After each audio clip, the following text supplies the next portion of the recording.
Hello everyone, on this video I'm going to show you how to draw your character, draw your anime character by using Clip Studio. The software I'm using is Clip Studio Paint EX. This is the more professional version, mainly for comics. I thought today on this video I wanted to share my tricks and tips and techniques on how I illustrate my characters using Clip Studio. On Clip Studio it's quite straightforward, and hopefully you will create quite interesting anime sort of looking characters. And the first thing I did on this drawing, I did a sketch drawing using the pencil tool, and put all of them onto subs so that it's easier for me to sketch them over. What you can do as well, which I did, I put them in folders, and I can also slide down the opacity so that I can sketch so it's easier for me to sketch the character. Now this is based from this character on the right side, on this side, it's an avatar character that I created from a game, and I thought she looks quite cute, and so yeah. I also did a few things. I tried to set up the background, but that could be done later on this video, once I get the character drawn first. So the first thing I want to do is set up, trying to do the line drawings. The pen I'm using is a smooth pen. You can download pens from the assets, and this pen is really nice. We'll try and find it and put a link to it so that you can use it. So I'm going to use a 4mm, and I'm going to set it just right here and put it onto Victor lines. What's great about Victor lines is that you can actually adjust the lines if you wanted to. So I'm just going to start off by doing her neck.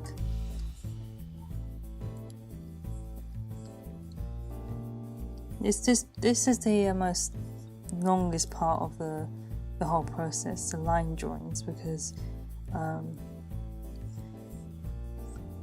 you can actually down slightly lower, just almost like just very transparent. There you go.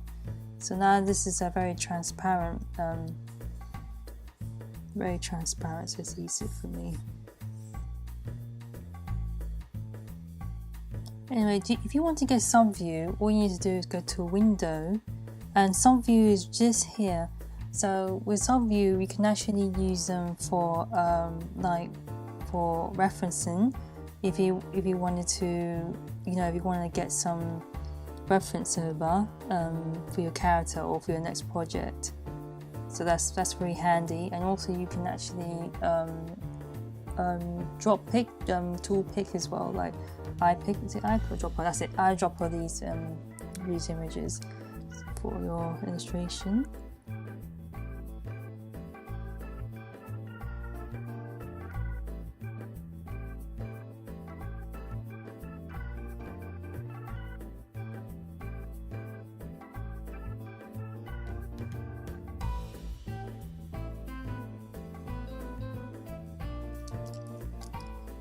So when you're sketching in your characters, you're always going to overlap some lines. With the Victor tool, you can easily do that. So what you need to do with the Victor tool, you go to Eraser, you got Eraser, and you got Victor tool. Now Victor tool should be within Eraser, but I put it as a sub.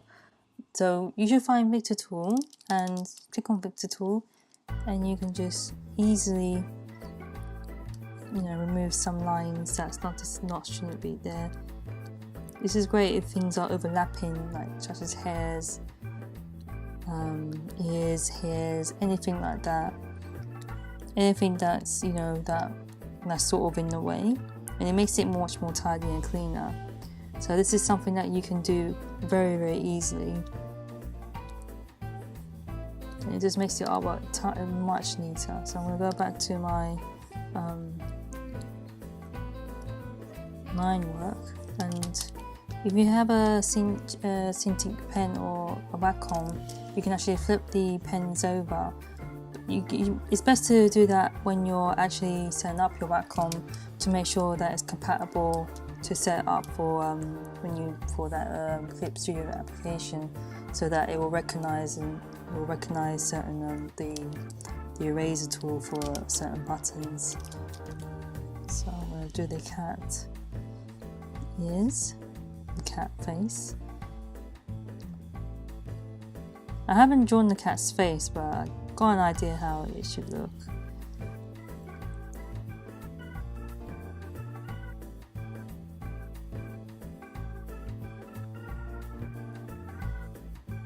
This is how I normally draw cats. I got a very funny way of drawing cats. I know it's a bit odd, but I like drawing cats that way.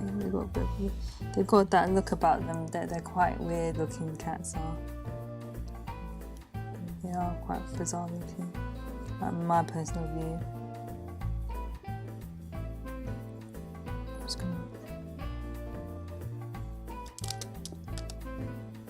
There are ways you can make the sketching easier, especially if you don't have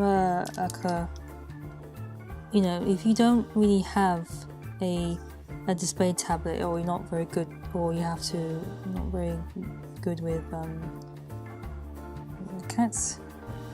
I'm trying to get that.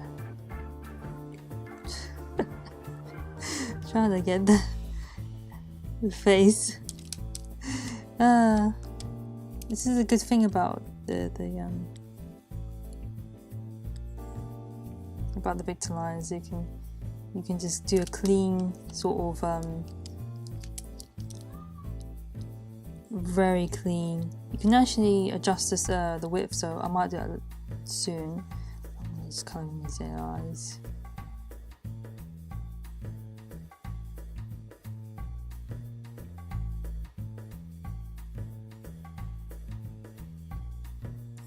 I don't know why I just did that. It's a weird, funny way of doing things. Anyway, so you can go back and forth. You can actually, if you wanted to, a more quicker way of erasing, where you're around this section where the colours, where your palettes are, there's actually the, I don't know what it's called, but it's kind of like the masking colouring thing. I don't know what it's called, I don't know the correct name. But what you can do, you can just use it as an eraser. And this is what I don't hardly use eraser for that. I use this as my main eraser and click back into the palette, the colours I was using.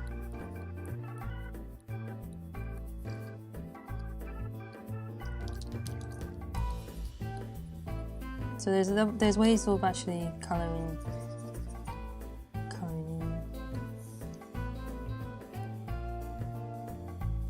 Yeah, that cat's fine now. The cat's sorted out.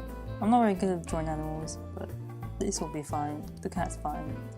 I should have done his face. But I wanted to draw the cat first. So I'm gonna do her tie.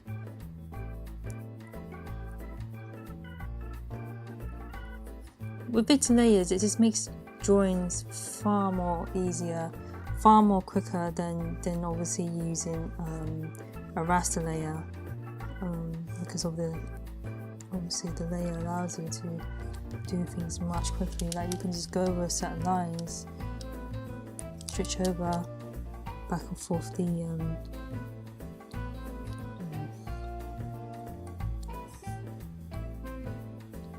doesn't matter if the lines are not connecting. There are ways of doing it. This is alright. I'm going to redraw that in. You'll probably hear that I'm stretching around the pen because the Wacom allows that. Because the Wacom's got an eraser tip and a hard tip for drawing, which is really, really good. No, I'm not too sure about this. Redraw that.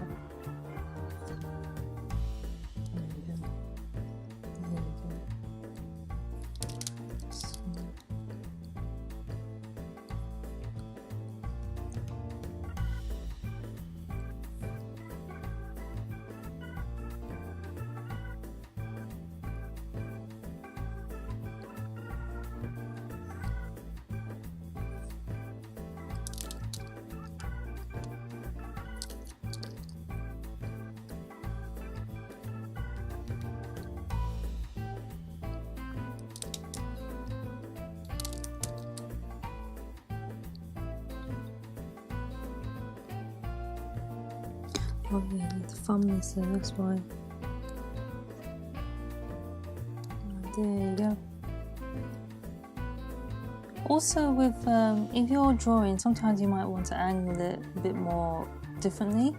So let's move this part. So you can open your navigation tool. So with navigation, you go all the way to your windows, and there's navigation, and it could be ticked. And navigation should normally pop up in your work plate, your work thingy bob.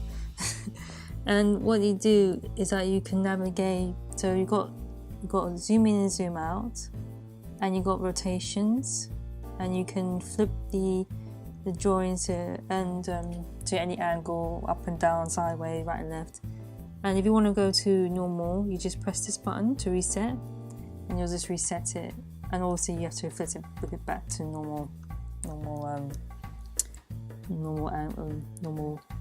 page.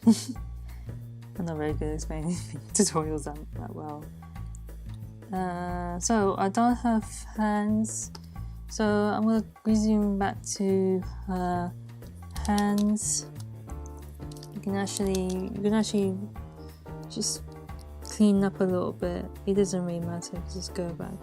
This is the most time-consuming part of the well, to me, the most time-consuming.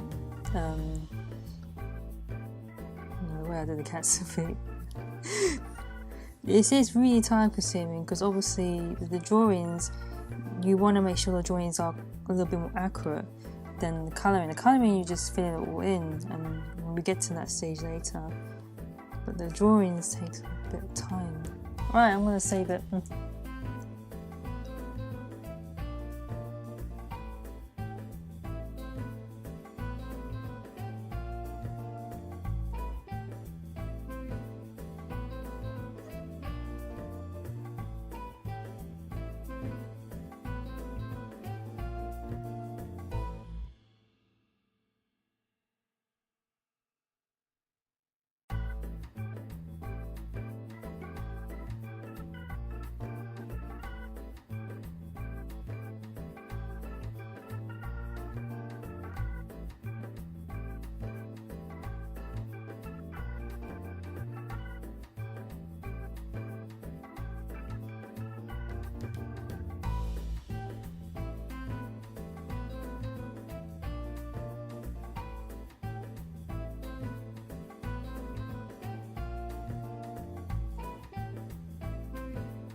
Now we have completed our first refined line drawing.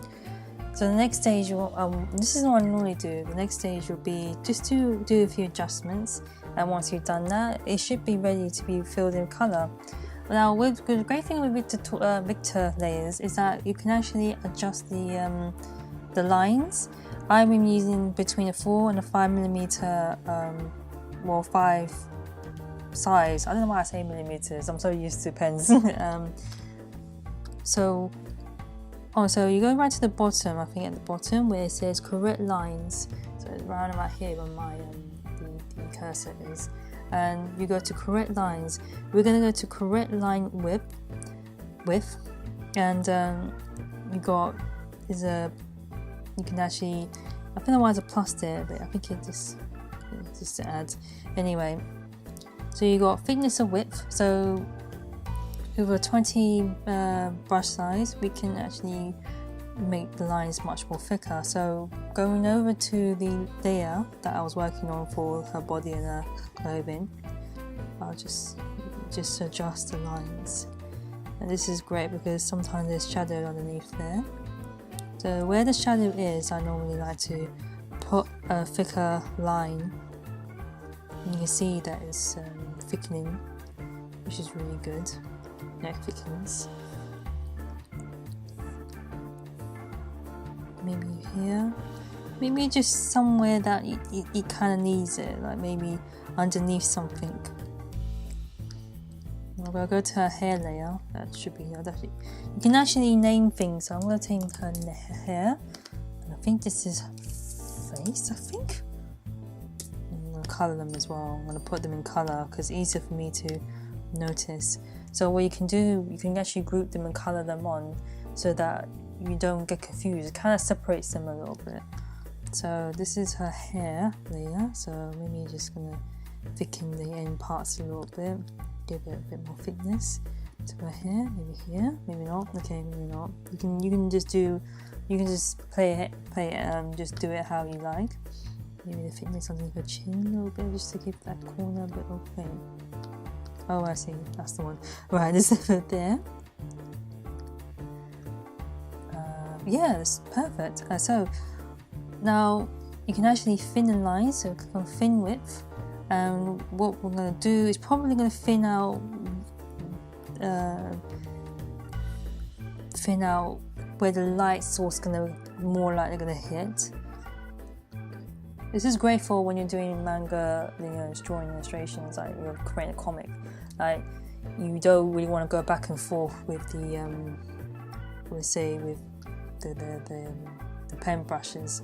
So with this Victor line, you can actually do much more sort of like accurate line drawings. So it doesn't look too flat, and that's the great thing about it, because I think line drawings tend to make the whole image a little bit too flat.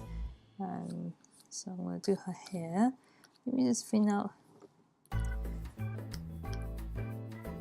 That's how it is, yes. Just the corners. I think it's alright, I think.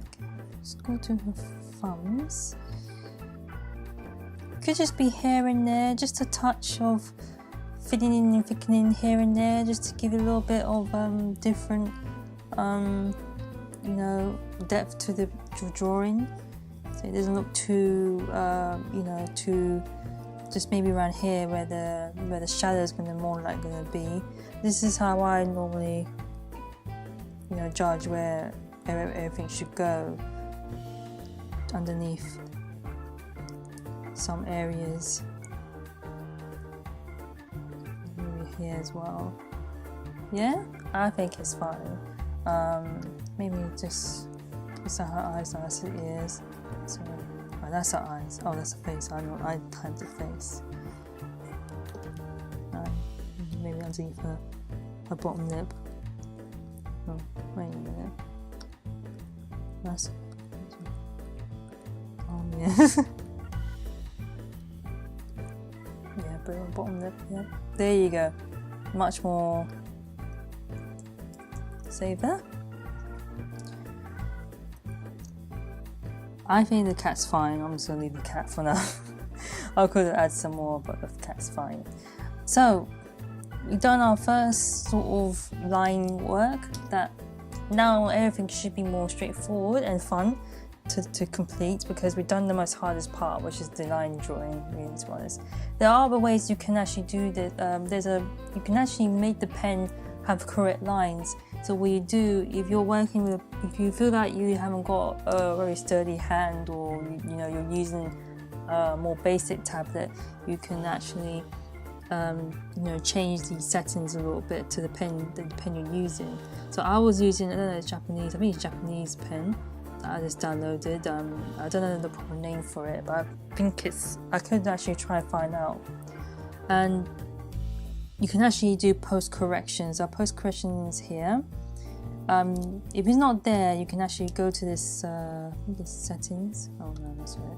I think this is settings. Yeah. So it's basically the screw thing, this screw button here, and so I think it should be around.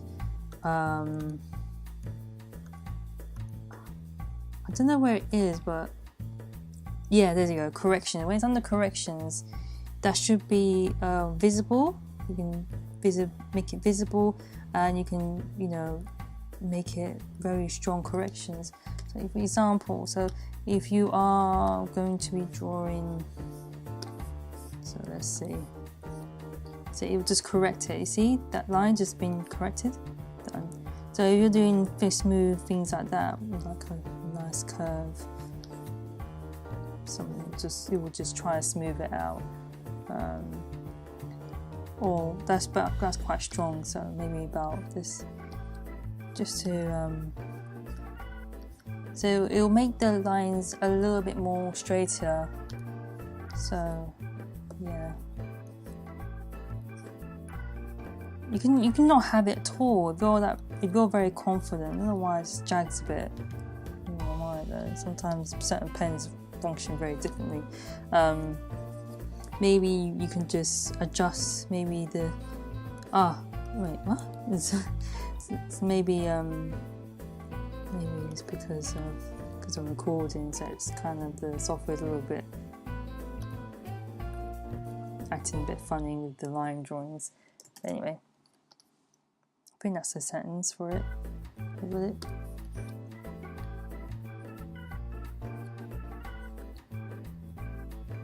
There's many pens you can use, but it's fine. It's actually okay. So I'm gonna put that. I'm gonna make a folder. I'm gonna name it line. Yeah, make it line. Wait, I put it line here. Oh, there's line already. Well, let's say you create a folder for, let's say for the Victor lines. I'm gonna call it Victor lines. Victor. That's not it. I'm going to put purple. And there you go, close that, compress that. Alright, I'm ready to do the next stage. Thank you for watching this tutorial. I hope this has been very helpful to you for your manga illustrations. If there's anything I missed out or anything you want me to address, please leave a comment or contact me through my blog or on social media. Thank you very much for watching. Bye!